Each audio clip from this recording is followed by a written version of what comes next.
Trazyn, also known as Trazyn the Infinite, is a Necron overlord and the self-proclaimed archaeovist of the Salamace galleries on the Necron tomb world of Salamace. Trazyn is a preserver of the galaxy's histories, important artifacts, and events, and often liberates what he wants from other alien races or even his fellow Necrons so that the treasures may be preserved in his galleries. Often performing his work through mind-shackled cat's paws and surrogate body hosts, recent times have forced him to take a more active role in acquiring additions to his galleries lest the historical treasures be lost in the flames of war forever.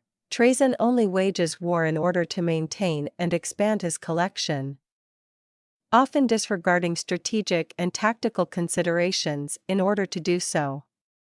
However, his actions tend to coincidentally accomplish military goals, and Trazyn's underlings and allies are quick to capitalize on this while the oblivious Farron claims his prize. Trazyn's obsessive nature means that he is loath to explore the galaxy himself, but his intense desire to gather exquisite artifacts to catalog forces him to leave his tomb world behind when there is an opportunity he simply cannot pass up.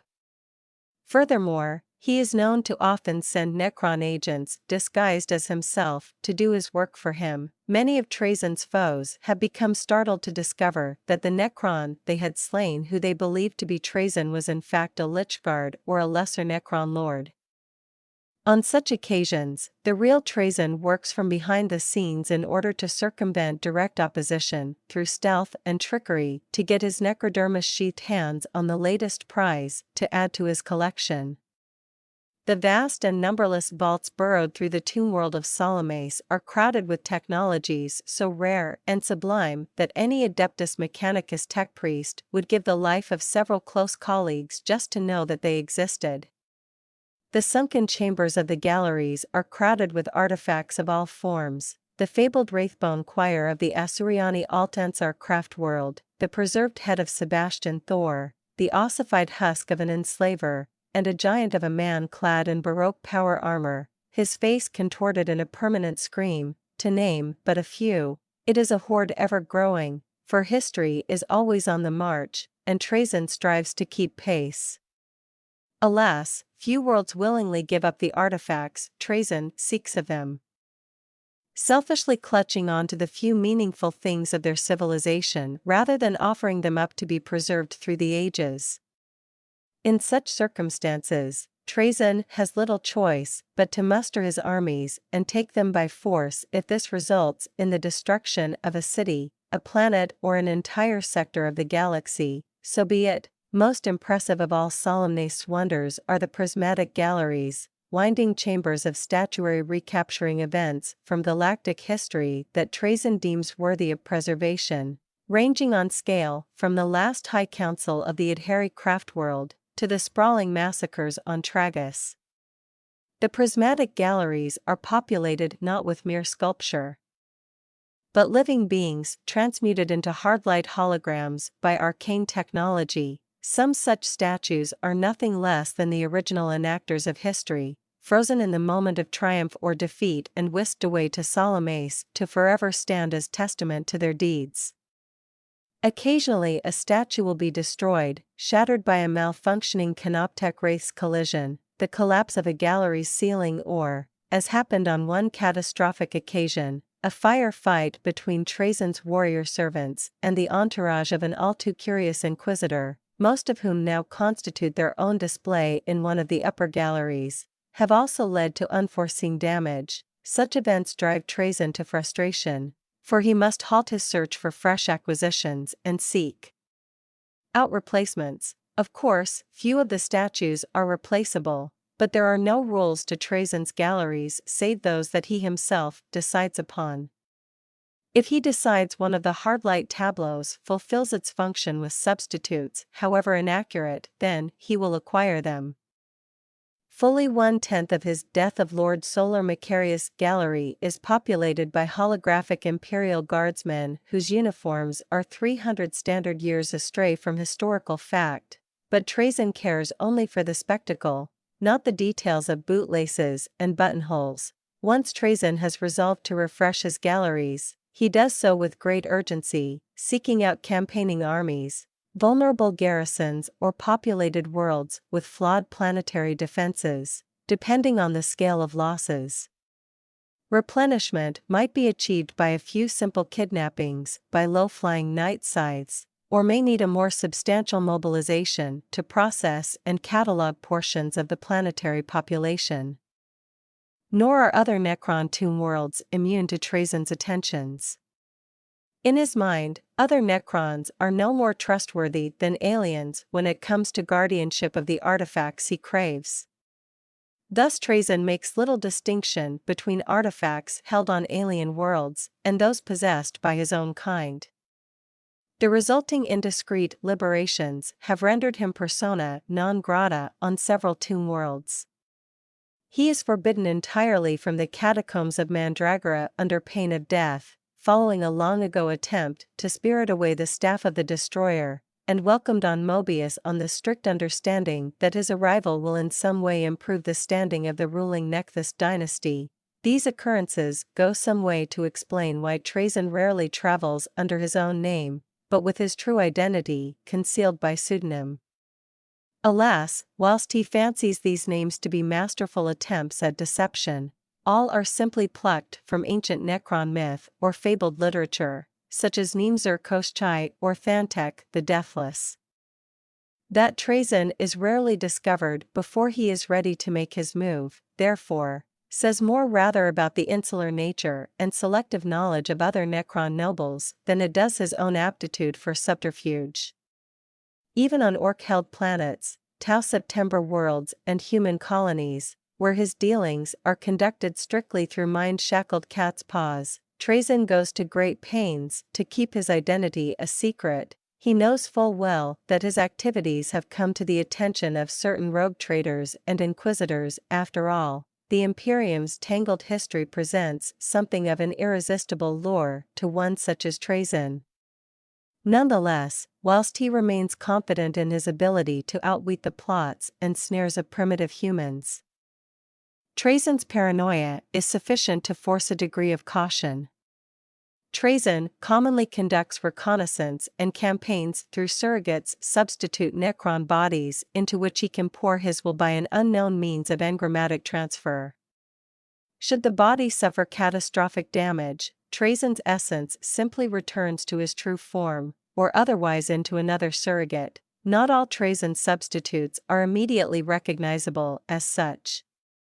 Indeed, many surrogates are actually Necron lords or Necron overlords in their own right who, unbeknownst to them, have had their bodies subverted by Trazyn. Should he need to occupy such a body, he can do so as easily as he could any other surrogate. The regular occupant's will is suppressed for the duration of Trazyn's occupation, and the body itself instantly morphs into an exact facsimile of his primary form.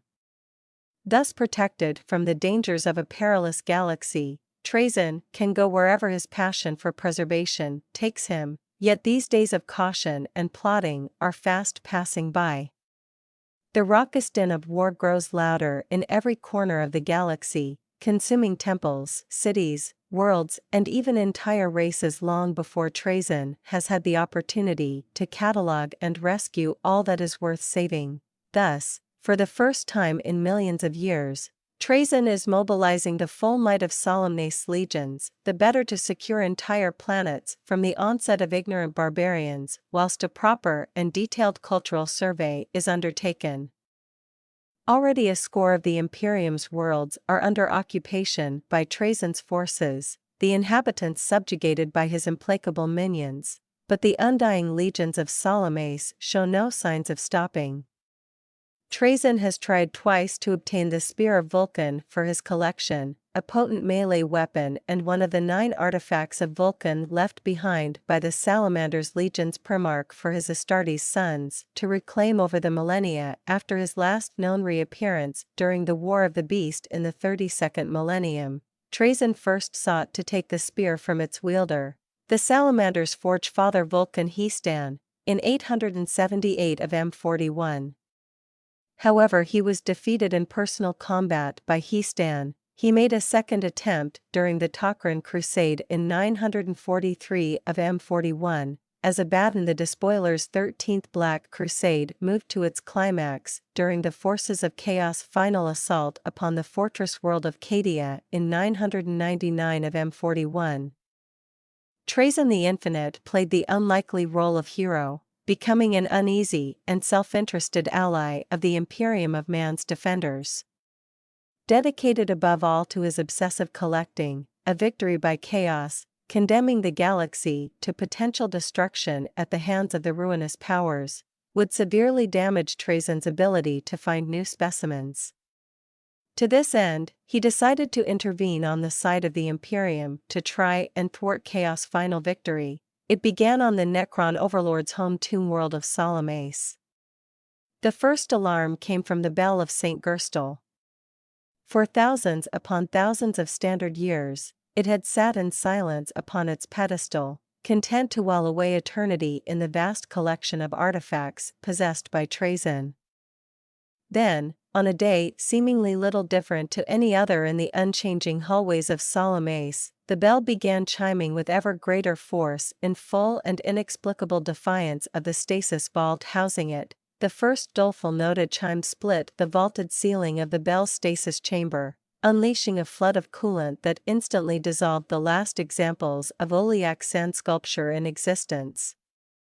The second note triggered a logic cascade within the circuits of Salamace's master program, causing it to wrongly command each and every one of the tomb world's Necron warrior legions to return to stasis sleep. By the time the bell of St. Gerstel sounded its third chime, the reverberations had grown sufficiently destructive that even the composite alloys of Necron flesh could not withstand its onslaught. Trazyn lost 5 surrogate bodies in his increasingly desperate attempts to bring about silence. After the 13th chime, and just as the collateral damage finally outpaced Salamace's Canoptech custodian's ability to contain it, the bell of St. Gerstel finally fell silent. Pausing only to cast the contraption into the depths of the webway, where he profoundly hoped it would bedevil the Eldari as much as it had lately inconvenienced him, the Lord of Salamace pondered the meaning of it all. Departing Salamace, Trazyn made for Thanatos, crown world of the Necron Oroscar dynasty and home to the wonders of the celestial orrery. His welcome in those halls was less than effusive, in part due to a misunderstanding over the Oroscar glyph of dominance, which had gone missing during a prior visit. However, after bargains were struck and promises made, Trazyn was finally permitted access to the orrery itself, if under the watchful gaze of Oroscar Lichguards. As he stepped into the whirling sphere of living metal and holographic light, Trazyn realized something was amiss. The intricate webs that formed the links of the orrery were underlit by a crimson stain. It pulsed beneath the weave of worlds like an infection, forcing its way to the surface. Something was coming. Something that would change the shape of the galaxy. Thus far it had gone unnoticed, but there was no hiding anything from the celestial orrery, for it was not merely a representation of the galaxy, but a perfect reflection of it. Trazyn realized the Oroscar had known about the rising corruption for Terran centuries, perhaps even millennia, but had made no move to combat it. They could not, for inaction was the price of custodianship. But Trazyn had no such restraint. Indeed, he acknowledged no master save his own amusement. He could act, if he chose. After untold millennia, there was some appeal in playing at selflessness, but where to begin? Where was the cause of the corruption? Trazyn lost track of time studying the aura's pathways, searching for the wellspring of the galaxy's woes, the source of the blight worming its way through the galaxy's heart. At last he found it, far to the galactic northwest, bordering the Eye of Terror. In the orrery, that world was catalogued as a string of trinary data, whose details Trazyn deliberately forgot. To the Imperium of Man, it was known as Cadia. Trazyn could not recall setting foot there, not in all his travels. To his understanding, it was a drab, grey world, of interest only to the bellicose. On the other hand, if the role of savior grew tiring, Cadia would surely offer opportunities to expand his collection. The door shuddered, then hissed open. Water crystals formed on the pockmarked metal of Trazyn's body. He didn't even need to examine the status panel to know that phalanxes ZX-48 through ZX-128 wouldn't marshal for battle anytime soon. They were frozen solid. Just like all the others, why did I ever bring that wretched bell here? Trazyn muttered, even though he knew precisely why he'd done so. The Shrine World's guardians had been just as desperate to keep the bell of St. Gerstel as the Black Legion had been to destroy it. Thousands of lives, cast into oblivion in pursuit of one singular artifact. And all for nothing, as events had transpired. That story alone made it worth preservation, or so Trazyn had originally thought. Now, with half his stasis vaults collapsed or ankle-deep in coolant, and his legions frozen at the command of Solemne's damaged master program, Trazyn keyed the release. The door jerked closed. He could hardly make the journey undefended. Cadia was a near-permanent war zone, and he'd not survived the endless eons since biotransference by taking unnecessary risks. Perhaps one of his peers would lend him a phalanx or two. Imatech of the Sotek dynasty, perhaps? No. Not after Summoner. In fact, now Trazyn came to consider it, he didn't have any peers left who wouldn't turn him down outright, or else use the opportunity to assassinate him. Then perhaps one of his contacts within the Imperium itself? No. They were too parochial. There had been that one Inquisitor. A shame what had happened to her, but humans took such great delight in killing one another. No, sadly Helena Valeria would be of no assistance, but maybe she held the key, or at least invited a certain sardonic justice. His spirits restored, Trazyn headed deeper in the catacombs, searching for one particular vault. Trazyn eventually made his way to Cadia, accompanied by several key items holding portions of his imperial collection. He made contact with Archmagos Dominus Belisarius Call, who had set himself the task of determining how to make use of the Cadian pylons to close off the Eye of Terror from real space and save Cadia from the forces of chaos. The Archmagos at first mistook the Necron overlord for another Xenos who had aided him in the past and set him on the path to Cadia. The Harlequin Shadowseer Salandri Veilwalker, Call turned, servo-crawlers scuttling beneath him. The intruder was not the Eldari Shadowseer.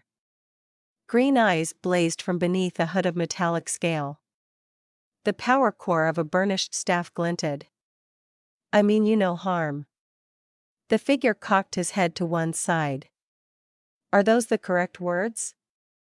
I find that no matter which I use, no one ever believes them. He paused. Wait, what did you call me? Secondary circuits meshed, retrieving ancient data. A Necron. A soulless embodiment of the motive force. A blasphemy against the Omnicia. Call's arc scourge slithered to life, energy crackling across its coils. You are an abomination, the Necron set his staff aside. Thief normally suffices. I prefer honored guest. But abomination or thief, you and I have common cause. Call willed the arc scourge's tendrils to war mode, already anticipating the joy of dissection. Logic dictates otherwise. Then you don't seek to understand the nature of this matrix. The arc scourge grew still at Call's wordless command. This was unexpected. Or was it the abomination's trick to preserve its mockery of existence? You comprehend its secrets? I was there when they were first erected. Or perhaps I wasn't. You of all people should understand that memory is a fickle thing. Call allowed an angry hiss to rattle through his rebreather. We share no commonality, perhaps. I went to the fires of biotransference in chains. You, I think, have gladly sliced away your humanity piece by piece. The Necron stepped closer, eyes blazing. But neither of us desires to see this galaxy ripped asunder by the Imperial ones. Destroy me if you wish. I will simply awaken elsewhere. Nothing will change. For me, for you, for this world, Call remained silent, probabilities warping and reforming with fresh data. First an Eldar had set him on this path, now a Necron offered to guide his steps. But if the knowledge preserved the Omnissiah's Imperium. Show me, sardonic laughter, dry as dust, echoed around the cavern. I thought you'd never ask. With Trazyn's aid, Belisarius Cawl began to master the intricacies of the Necron-built pylon network beneath Cadia's Elysian Fields, the largest field of the pylons on the fortress world. Unfortunately, a massive chaos assault led by the Black Legion began on the caverns beneath the Elysian Fields where the Archmagos worked. To provide Cawl with more time to complete his work, Trazyn released reinforcements from his Tesseract labyrinths, all potent defenders of the Imperium of Man in days past. At Trazyn's direction, Cawl focused his attentions on the pylon that served as the command node for the Elysian Fields. With each moment, the tendrils of his machine consciousness wended deeper into the pylon's pathways. His understanding of its arcane constructions magnifying with each Benheric calculation. At last, he comprehended the full scope and purpose of the pylon fields, the elegance of a design millennia beyond the advances of the Adeptus Mechanicus. Trazyn the Infinite watched from the shadows, careful not to provoke the Cataphron breachers tasked with his obliteration should he attempt betrayal. He still didn't know himself if he intended one. The possibilities offered by the immediate future were too tempting, yet too finely balanced. Had he come as thief or a savior? Did he any longer know how to make the choice? Uncertain, the Necron watched the Archmagos at his work. The western wall of the vast cavern collapsed with an ear-splitting roar. Black-armored traitors crashed into the line of waiting electro-priests, a line that collapsed within moments of the first blow. Abaddon the Despoiler himself hacked and tore at their head, the daemon sword Drachnian cleaving alloy and bone without effort. Cawl saw none of it, his tri-level consciousness locked in the joys of discovery. Trazyn watched the breachers' torsion cannons rip into the traitors' ranks, and knew at once the Cataphrons could not prevail. Thief or savior? The decision had been made for him. At least for the moment, reaching beneath his scaled cloak, the Necron withdrew a gleaming fractal tesseract labyrinth and hurled it into the fray. It bounced twice, the shifting energy fields decomposing into glowing gossamer strands, then its captive dimensions unfolded in a burst of dazzling light, disgorging a new army into the war-torn cavern.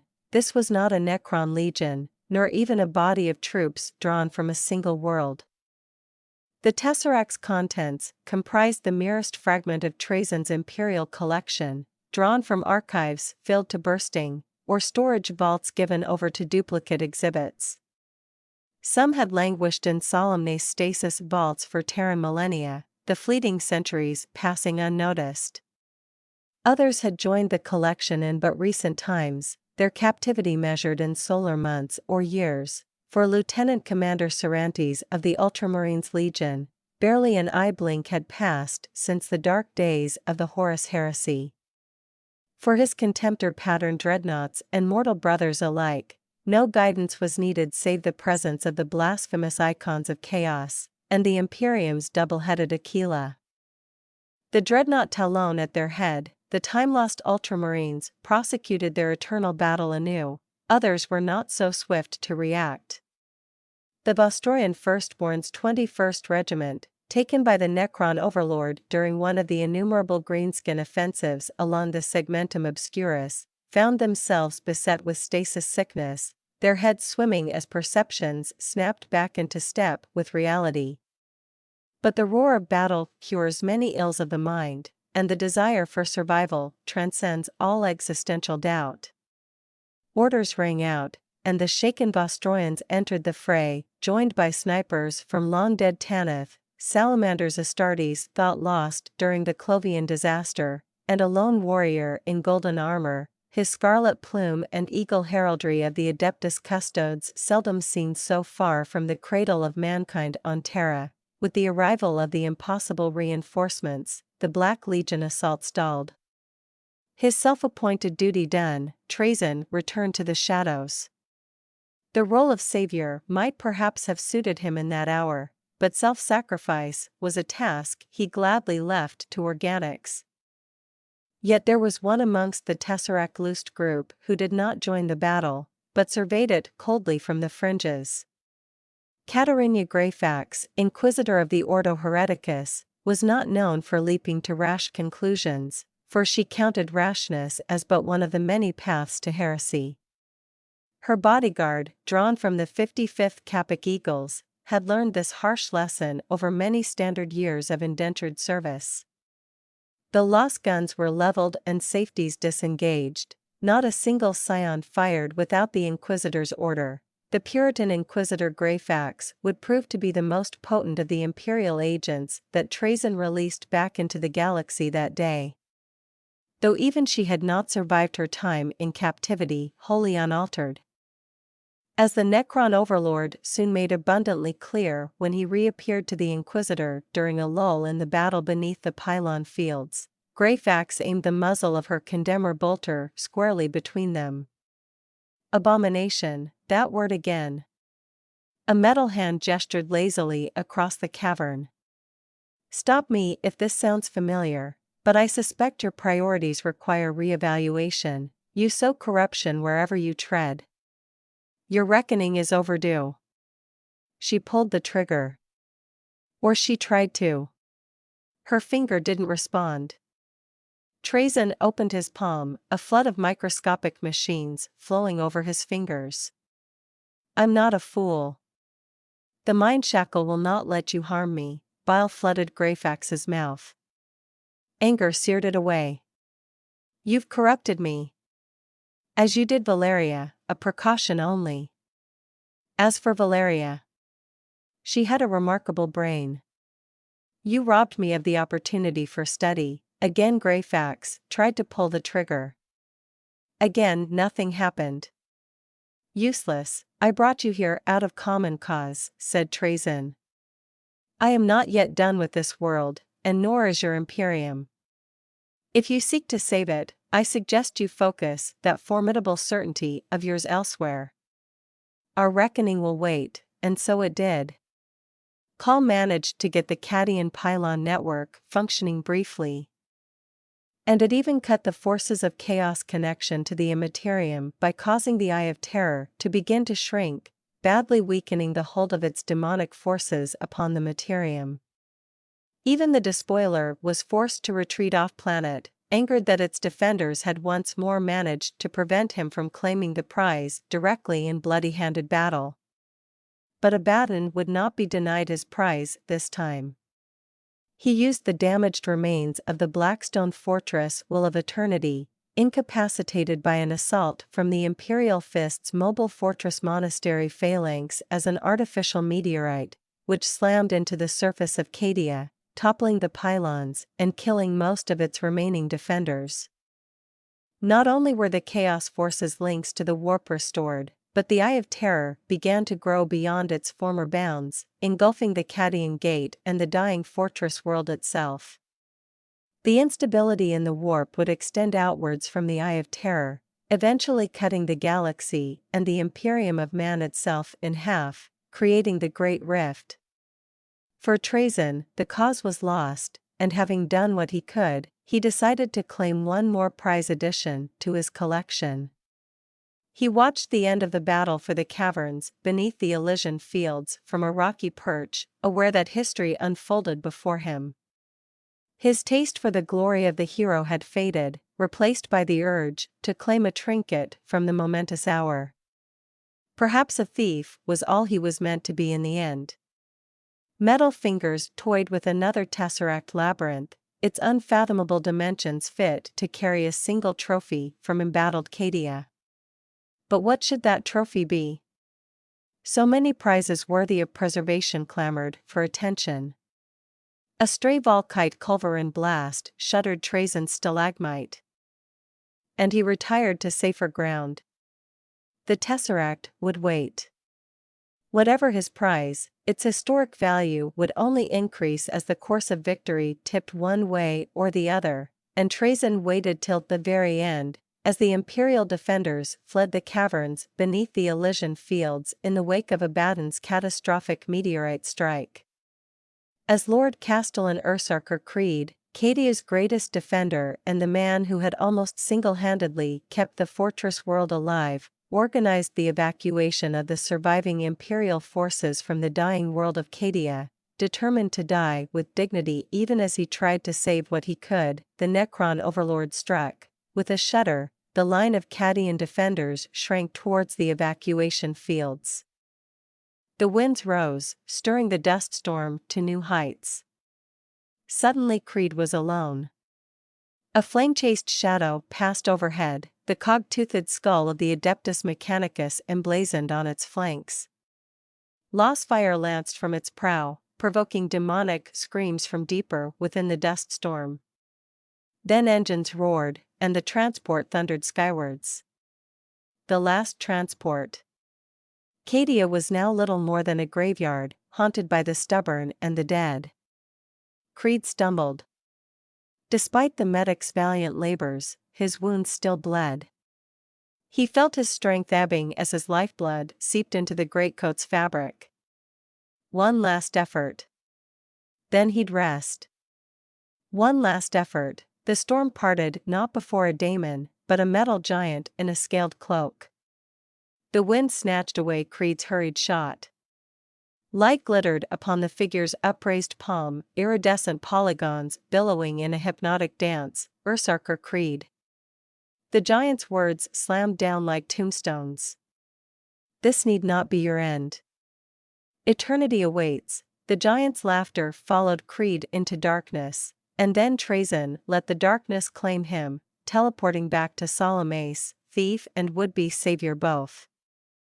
Trazyn has a long-standing rivalry with his fellow Necron overlord and Crytek chronomancer Orican that began due to their differing ideologies on the past and their agendas for the future. The two engaged in a 10,000 Terran-year-long struggle over access to the stasis tomb of the famed Necronter Farron of the Immunos dynasty Nephrith and the supposed technological wonders contained within on the Maiden World and Tomb World of Serenade in the Eastern Fringe. Nephrith had left a star map to his tomb via an artifact known as the Astrarium Mysterios.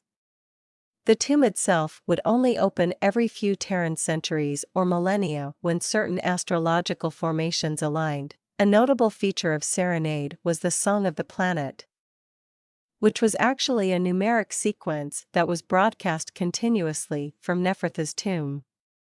The sequence, 3211-1545-4131-5322, repeated infinitely and would subconsciously influence all of the inhabitants of the planet. Its influence could be seen in almost every facet of life on Serenade over the millennia.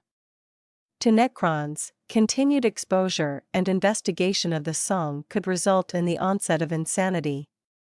In an effort to be rid of Orican as a rival for the tomb's contents, Trazyn unleashed a Genestealer into the depths of Serenade to assassinate the Cryptek. However, Orican fought off the attack and the Xenos escaped. Centuries passed, and the Genestealer, now a Genestealer patriarch, had created a Genestealer cult and launched an uprising upon the world. After being overrun with Genestealers, the Imperium was forced to enact an exterminatus action, transforming Serenade into a dead world but leaving the Necron stasis tomb deep below still intact. Unfortunately, Orican was entombed on Serenade during the exterminatus assault. It took Orican over 100 standard years to dig himself out. But due to the reality that he had to reset time whenever the timeline produced the same outcome in which Trazyn trapped him, his subjective time spent in the loop was over 2,000 Terran years. Eventually, Trazyn and Orican were forced to reconcile and join forces when it became apparent that the existence of Nefertha's tomb was simply a myth seeded in Necron culture by a tanned shard of the Deceiver, who had manipulated both Necron overlords into freeing him. Using an Eldari gemstone provided by Trazyn, Orican was able to transform into a godlike being of light to defeat the tanned shard. Yet, despite this temporary alliance, Orican still swore to one day gain his vengeance upon Trazyn. Raid on Salome 739 of M41. Following the onslaught of the Tyranid Hive fleet behemoth, the xenobiologists and inquisitors of the Imperium were left with many questions that require answers. One such question brings Inquisitor Helena Valeria to the ghost world of Salome, seeking an explanation for why the world had gone untouched when all other planets in the Hive fleet's path now lie destroyed. Nothing could have prepared Valeria for what she finds in the silent darkness beneath Salome's pitted and barren surface: endless catacombs of advanced technology, long-lost artifacts from the Imperium's history, and gallery after gallery of intricate life-size holographic sculptures laid out in silent tableau to commemorate historic scenes. Valeria's party is briefly awestruck by what they discover, but then the entire tomb world comes to angry life. Wave after wave of Canoptech scarabs and Necron warriors descend from all sides, and the still air is filled with the whine of discharging gas weapons. Seeking to regain the initiative for her beset followers, Valeria led a charge against the shadowy figure orchestrating the carnage. Sighting carefully, Valeria unleashed a pulse from her graviton beamer that reduced the Necron Lord to mangled and fused scrap. Yet moments later, an identical figure emerged from the darkness, hale and undamaged. This time Valeria plunged the dagger of Midnight's blade into her adversary's heart. Yet even as her opponent's sparking frame sunk to the ground, another identical Necron Lord strode forwards, trampling the now faceless ruin at her feet. With that, Valeria ordered a retreat back to the shuttle. Only a handful of the expeditionaries that initially set out to the world survived to reach their destination, and they did so empty-handed. Much to Valeria's disappointment, the tomb world of Salome kept all of its glorious secrets. Sometime after the conflict, Valeria received a personal hyperscroll message from Trazyn himself, thanking her for sending 5 regiments of Katakan jungle fighters to add to his galleries. Accompanying the message as a return gift was a hyperstone maze, one of a series of tesseract labyrinths constructed at the height of the Charnavok dynasty. It is unknown what became of this gift thereafter, or if Valeria managed to escape its transdimensional clutches and not become another one of Trazyn's prized acquisitions.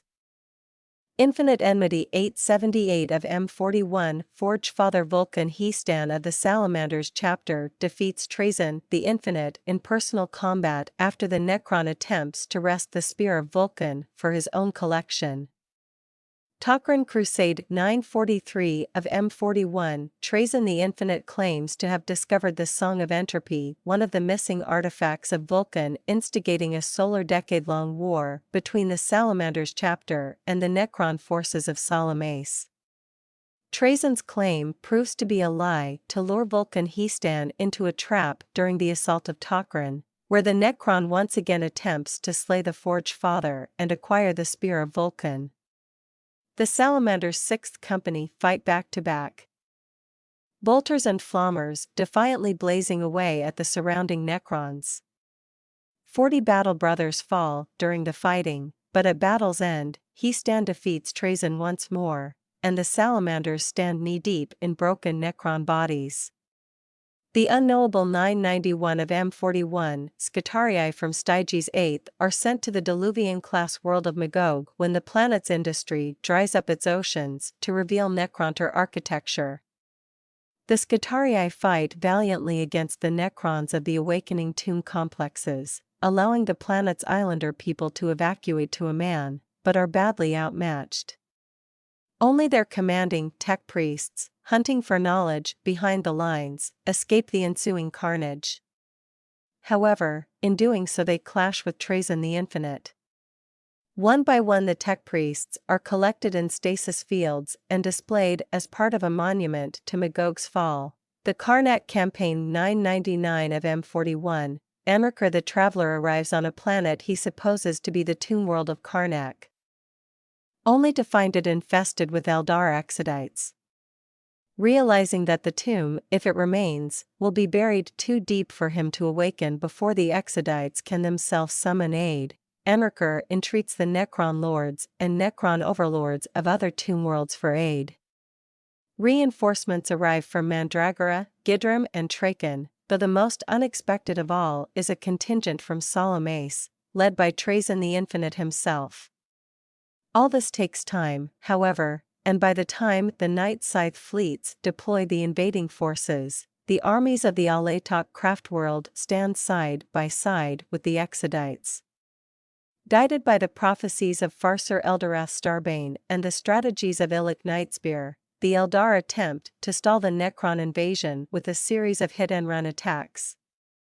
Their aim is to sever the command structure by destroying Anarker and his closest allies, but the Pyrian Lord manages to subvert the prophecies of the Farser through the astromantic analyses of Orikan the Diviner. Though Orikan's divinations are by no means as focused as those of Starbane, they are sufficient to tangle the skeins of fate and leave many details beyond the Farser's reach. So it is that Pathfinders arrive at what they thought to be Anarker's location, only to find him long gone and squads of deathmarks waiting in ambush. After several inconclusive battles on Karnak's verdant plains, Anarker forces the Eldar to engage in a head-to-head confrontation by marching on the World Spirit Shrine. As the tireless Necron legions advance upon its walls, Doom Scythes duel with Eldar fighters in the skies above, Deathmarks ply a deadly trade of ambush and counter-ambush with Alatok Pathfinders, and all the while flayed ones prowl on the flanks, pouncing on any Eldar foolish enough to show even a momentary sign of weakness. The sides are well matched, with the Necron hardiness countered by the precise strikes of the Eldar. Victory finally falls to the Necrons when Karnak's tomb unexpectedly begins to awaken, stirred from dormancy by the tumult above. With Necron reinforcements now starting to constantly trickle into the campaign, the Eldar have little choice but to abandon Karnak and its world spirit to their foes. Anarker is grimly jubilant in the campaign's aftermath and gladly accedes when Trazyn requests the entire World Spirit Shrine as spoils of war. For his part, Orikan requests no trophy or payment for victory, and merely hopes that when the flush of victory fades, no one thinks to question the convenient coincidence of Karnak's awakening. 13th Black Crusade 999 of M41. During the 13th Black Crusade, Trazyn's collection on Salamace was thrown into upheaval by the artifact known as the Bell of St. Gerstel, which had been designed to sound a warning when chaos finally threatened to overwhelm the galaxy. The power of the bell nearly brought the tomb world down around Trazyn's metallic head, damaging the world's master program.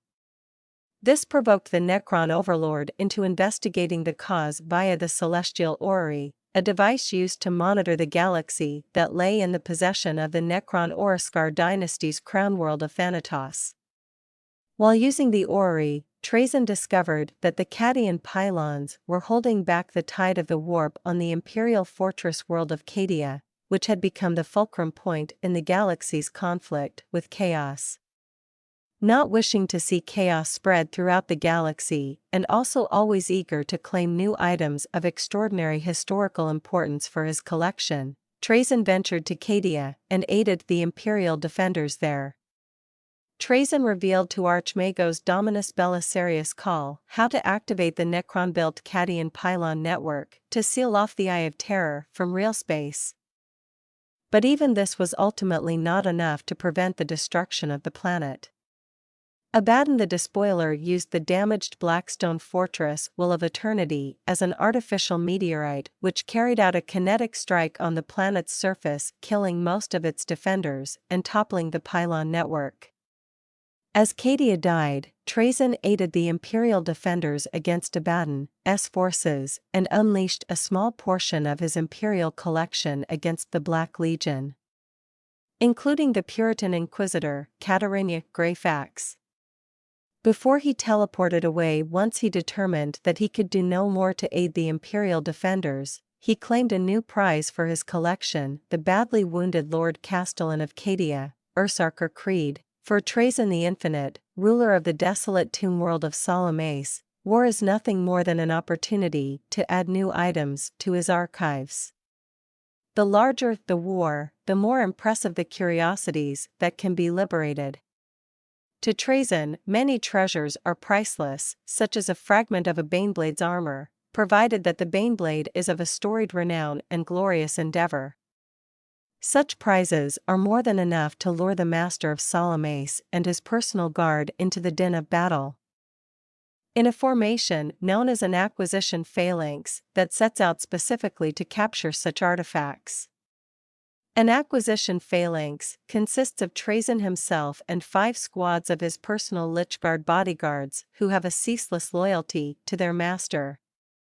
These Lichguard are most often armed with hyperphase swords and dispersion shields, as arcane technologies allow the interlocking shields to form a dispersion barrier around the formation, protecting everyone within the force field, even if they are not holding aloft their own dispersion shield.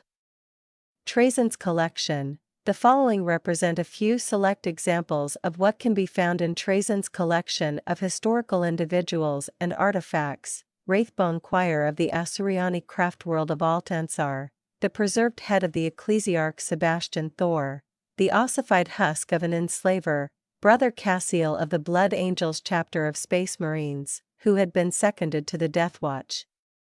Cassiel was a giant even for one of the Astartes, and his face had been perpetually frozen by Trazyn's technology in a moment of fear. One of the shrines that had contained the world spirit of Karnak, a Necron tomb world that had become settled by Eldari Exodites during the Necrons' Great Sleep. In the ensuing Karnak campaign, the Necrons under Amarkur, the Traveler, had reclaimed the planet after their awakening. A portion of the planet's world spirit had then been claimed by Trazyn. Several regiments of Katakan jungle fighters taken during the Acabrius War, a device containing the entire Hive fleet that launched the Tyranid invasion of the world of Euros, which Trazyn himself had sparked in an effort to add a Tyranid exhibit to his collection.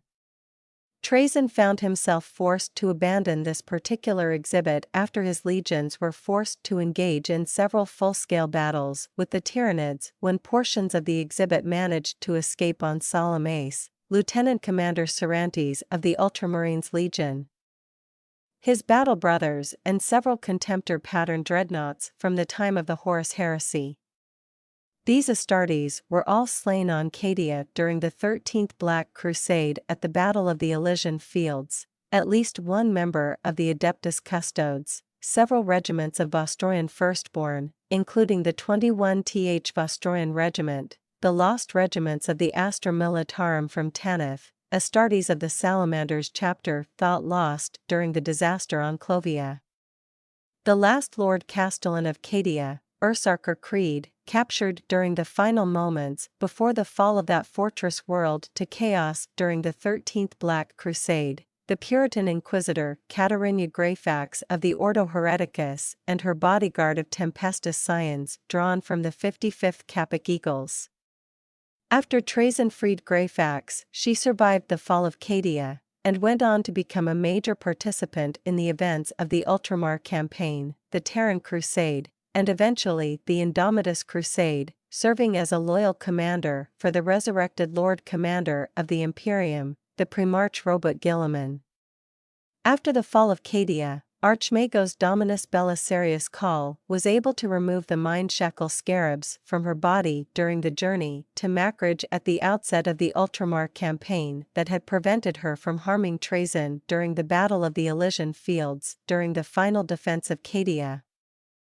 Though this was not without extreme pain for the Inquisitor, a perfect clone of the Primarch Fulgrim, which he received in exchange for providing 18,000 samples of pure Emperor's Children gene seed in a deal with Fabius Bile, an ancient Eldari Khainite warrior who fought in the War in Heaven, a 12-meter-tall Quark warboss who also fought in the ancient War in Heaven between the Necrons and the Old Ones. Fabius Bile noted that the Quark's armor was more advanced than any similar war gear the Clone Lord had seen on a greenskin, and was perhaps more advanced than his own power armor. Numerous ancient Necronter artifacts such as pots, surgical instruments, smoking pipes and walking sticks, including the cane Trazyn himself used when he still had an organic body. This collection was vandalized by Trazyn's rival, the Cryptek Orican, as a diversion when Trazyn caught him stealing another one of his exhibits, a 30-cath-high statue of Trazyn himself in which he has been interpreted as a space marine librarian. This unusual statue was built in his honor by the people of the human world of Serenade after he assisted in repelling an orc invasion of the planet, due to the inhabitants of that world mistaking him and his Necron forces for Astartes of the Silver Skulls chapter. Like all Necrons, Trazyn's body is built from the self-repairing living metal known as necrodermis. As befits one of his lofty rank, Trazyn's body is of superior craftsmanship and richly adorned, clearly announcing his status and allowing him to repair even the most grievous of wounds in a matter of moments. The Empathic Obliterator is a unique Necron staff carried by Trazyn the Infinite everywhere he goes.